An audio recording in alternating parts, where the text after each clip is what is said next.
was flown in 1997.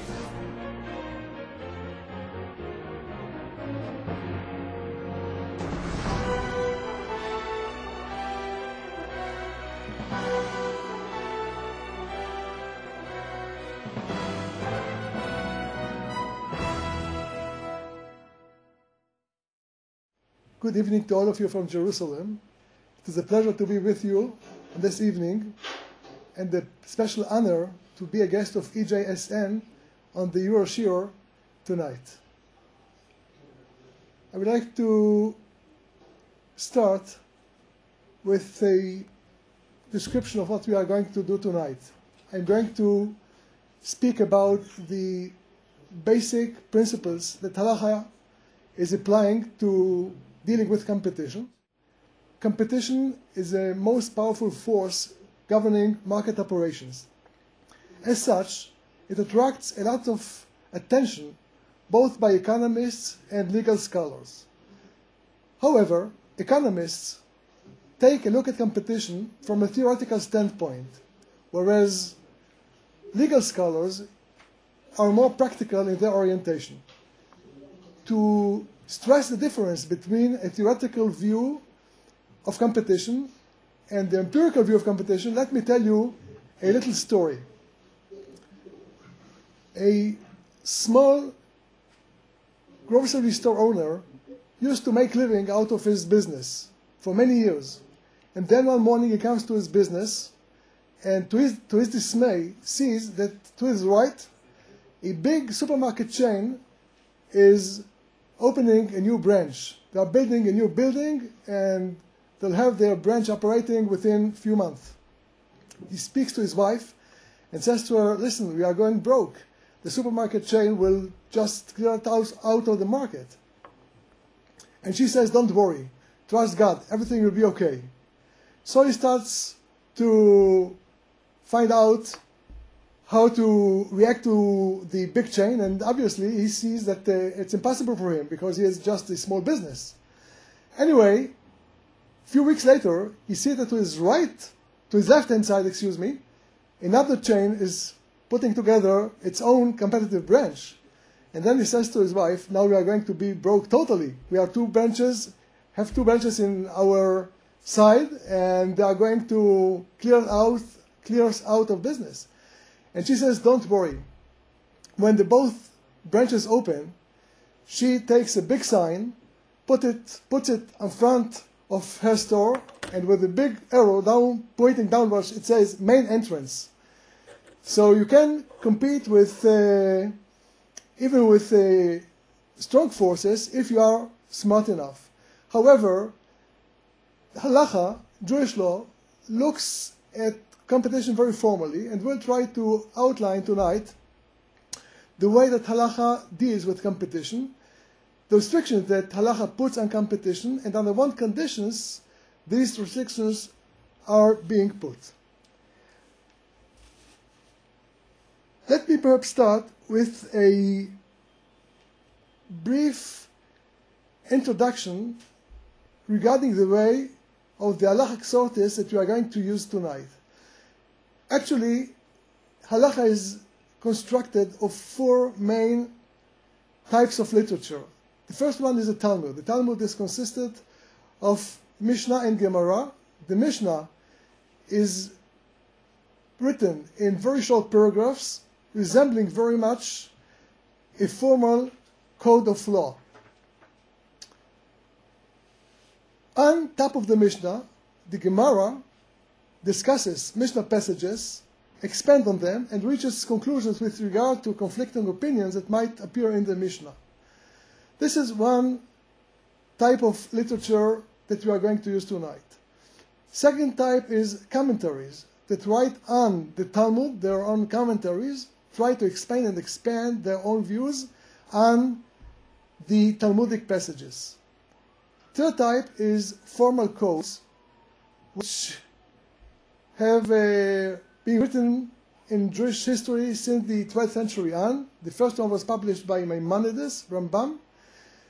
And the fourth type of literature is responsa literature, which is a sort of interaction between Jewish scholars and their audiences, where the audiences direct questions to the rabbi, the scholars, and the rabbis answer in written form, and these written forms are collected into volumes that are called responsa. We are going to use tonight actually the first two layers only because our time is quite limited. We'll refer to Mishnah and Gemara passages and to commentaries.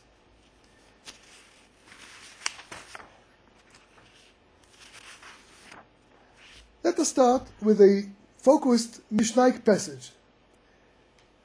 Mishnah's passages are not phrased as formal laws, but rather as descriptions of real-life situations. And this real-life situation that we're going to deal with tonight relates to a competition between two storekeepers in the same area. And the Mishnah says, Rabbi Judah says, a storekeeper should not distribute candies and nuts to children because this way he conditions them to patronize his store. And the sages permit. This is one clause. The second clause says, Rabbi Judah says, the storekeeper should not reduce the price of its items. And the sages say, be of blessed memory. Namely, we have here two types of competition. One is non-price promotion, like giveaways of candies and nuts, and the other is open price cuts that affect the market. As we observe, we have in the Mishnah conflicting views. The one by Rabbi Judah, who is against competition, and the one by the sages, who are for competition. Rabbi Judah prohibits both types of competition, non-price and price, whereas the sages permit both types of competition. This is the Mishnah passage. The Gemara expands on this passage and asks a question. The question is, what is the reason of the sages? This question seemingly implies that the Gemara editor is inclined to accept Rabbi Judah's opinion because he is inquiring what is the reason for the position of the sages, who are in odds with Rabbi Judah. But this is not actually the conclusion, because we have a rule in Talmudic discussions that the passages of the Mishnah that the Gemara deals with are probably the ones to be decided as halacha. So once the Gemara asks what is the reason of the sages, it implies that we are going to set the rule, the halacha, according to the sages. So the Gemara is asking what is the reason of the sages who permit both types of competition, and per the first type of competition, the non-price competition, the answer is because the storekeeper can tell his rival, look, I am distributing nuts, you can distribute almonds, which means the market is free, the market is open. What I do for my business, you can do exactly for your business. And if you can't cope in this market, it's your problem.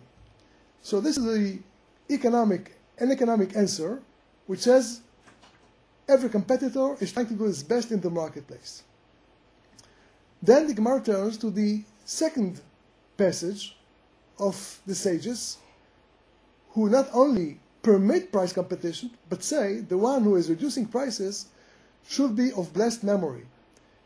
Rashi, one of the most distinguished commentators of the Talmud, explains that this statement is being made because once the price is being cut down, speculators who stockpile produce will have to clear out their stocks and the price in the market will drop.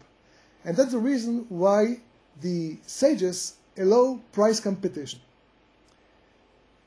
Actually, we have here a conflict of interests. On the one hand, price reductions and giveaways improve the situation of consumers. They have now more in their hands. Their buying power is increasing, or they get something more for their money. On the other hand, we have the interests of weak competitors who might be unable to respond to aggressive competition and maybe even find themselves out of the business. This conflict must be resolved in some way. In the Mishnah, it is not resolved, it is just being put as a dispute between Rabbi Yehuda and the sages.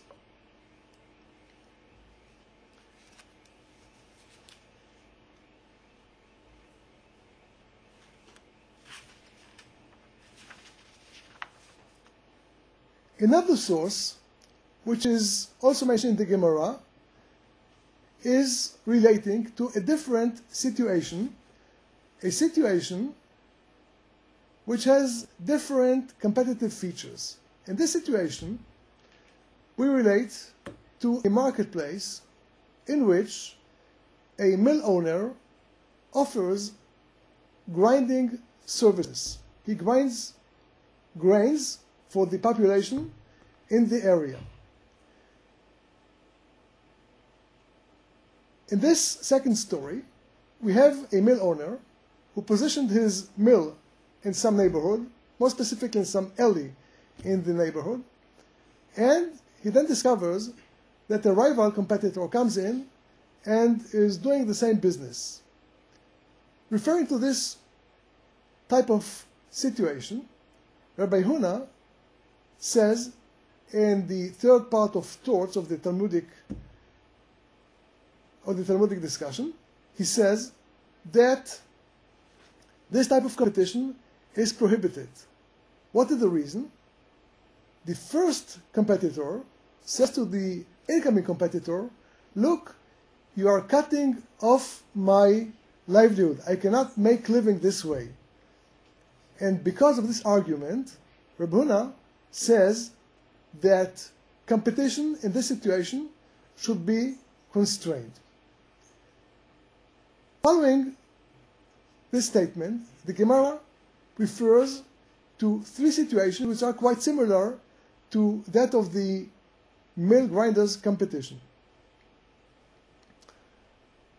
The first situation refers to a case where a competitor who lived in the same neighborhood, in the same alley, is trying to compete with an earlier competitor who is already in the market. In this situation, since he lived in the same place, he has actually the same rights, and therefore competition cannot be prohibited or constrained. This is actually a free market situation. Situation number 2 refers to a case where the competitors comes from an outside neighborhood. He comes from another city. In this case, the Gemara says that competition is prohibited unless the competitor from the outside town pays full taxes that are demanded in the original city. And the third situation refers to a case where the competitor is a resident of the same city, not of an outside city, but not of the same neighborhood. And here the question is whether he has the right to compete against a fellow resident from the same city, although from a different neighborhood.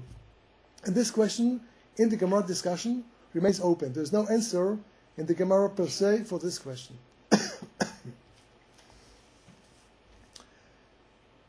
So if we now summarize the two passages, the one that deals with the storekeeper's competition and the one that deals with the mill owner's competition, we can make two observations. The first observation relates to the effect of tax. As we can see, as long as an outside competitor doesn't pay domestic taxes, he is not allowed to compete against domestic competitive rivals. There's a very sound economic reason to this position. Once a competitor from the outside does not pay taxes, it means that he enjoys some artificial advantage over competitors in the town, in the city, who pay taxes. By not paying taxes, his costs are lower, and this enables him to reduce the price as compared to the competitors in the market. This is an unfair advantage because taxes are demanded by some authority. It's not part of the market or of marketing ability. And therefore, he must pay full taxes in order to gain the right to compete freely in the market.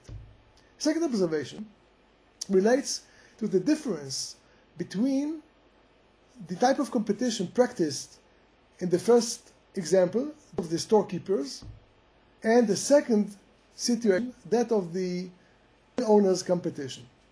In the first situation, competition is quite active and aggressive. One of the competitors is cutting off the price or is distributing giveaways.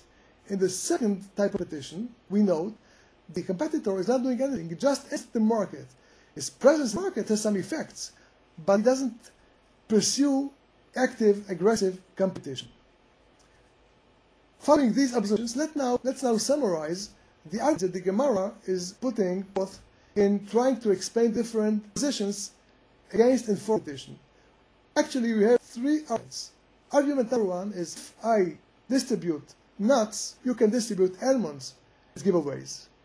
This means that market is free, competition is just doing good to society, and if one competitor cannot maintain a market position because of competitive pressures, okay, too bad, but he must leave the market. The second argument is against competition. The competitor who suffers some damage from competition, so his fellow competitor, look, you cut off my livelihood, I cannot make living more. And this means that under some conditions that maybe will not enable the competitor to react in a reasonable form to competitive measures and acts, under such conditions, maybe that competition will be restricted. And the third argument that the Gemara is putting forth said, I by territory, what you do in your territory.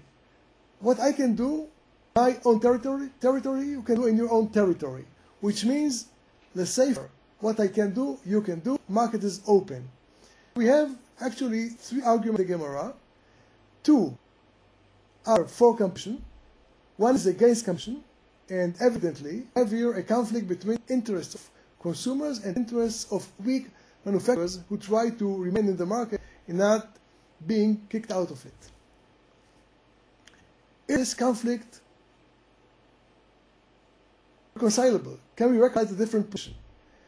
In order to answer this question, let us take a look at some attempts to try and reconcile these disputes for and against competition. The first explanation is being suggested by Rabbi Isaac Liebermann Migash, a renowned Talmudic scholar of the 11th century. He says, the two situations differ in the type of competition practiced. In the first situation, where grocery stores owners compete each other, the competition is active. Consumers find themselves better off by either enjoying a lower price or getting from the manufacturer or competitor some free giveaways. In the second situation, competition is much minor. It's not as aggressive, it is not active. What is happening? It's a new competitor joining the market, and that's it.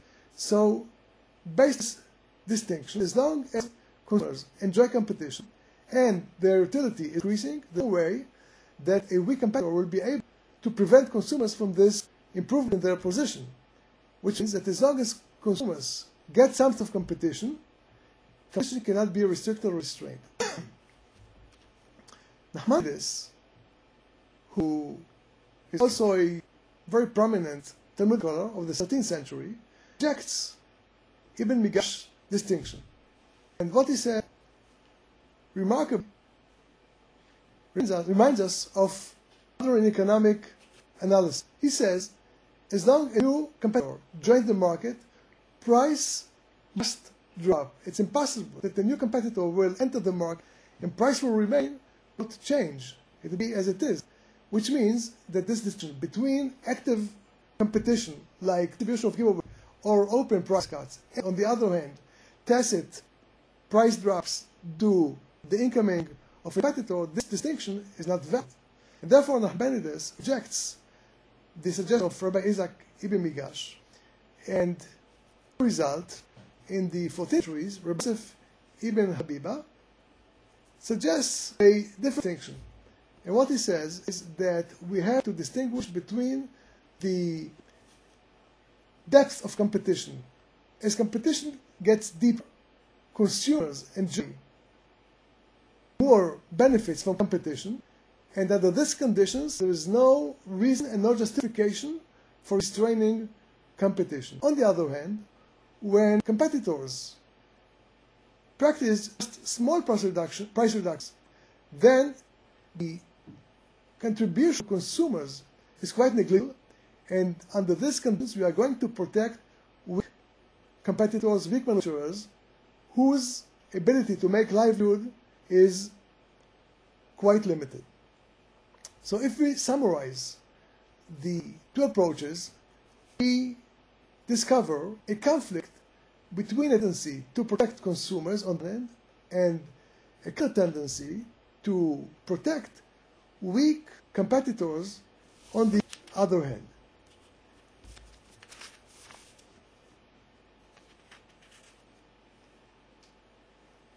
So the positions taken by these scholars differ in orientation. Some would support consumers, some support more producers. What is the reasoning behind both approaches? On the other hand, as long as consumers gain some consumer plus out of competition, the market operates freely, it drives itself to a Pareto optimum, and if we would like to adopt a pure economic approach, then we'll support this position. Namely, we wouldn't like to see competition being constrained and consequently damaging consumers' interests.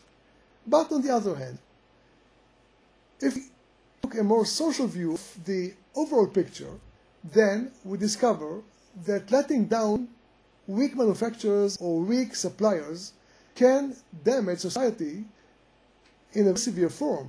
Suppose in a Jewish community, the competitor has to down his business.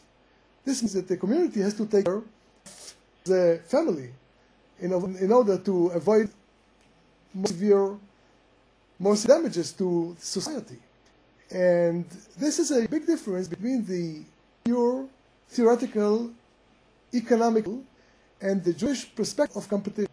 In the pure theoretical economic model, consumers don't have any identity. They're just numbers or figures. They don't have personalities. But if we try to move from a pure theoretical situation to a real-life situation where some manufacturers cannot manage to survive the market, and eventually they're going to leave the market and become a social burden, legal leaders, halacha leaders, social leaders would tend to restrict competition in order to prevent such long-term damages to society. One of the distinct Polish halacha scholars in the 18th century says that it is not worthwhile for a consumer to gain a cents if the outcome is the breakdown of the manufacturer.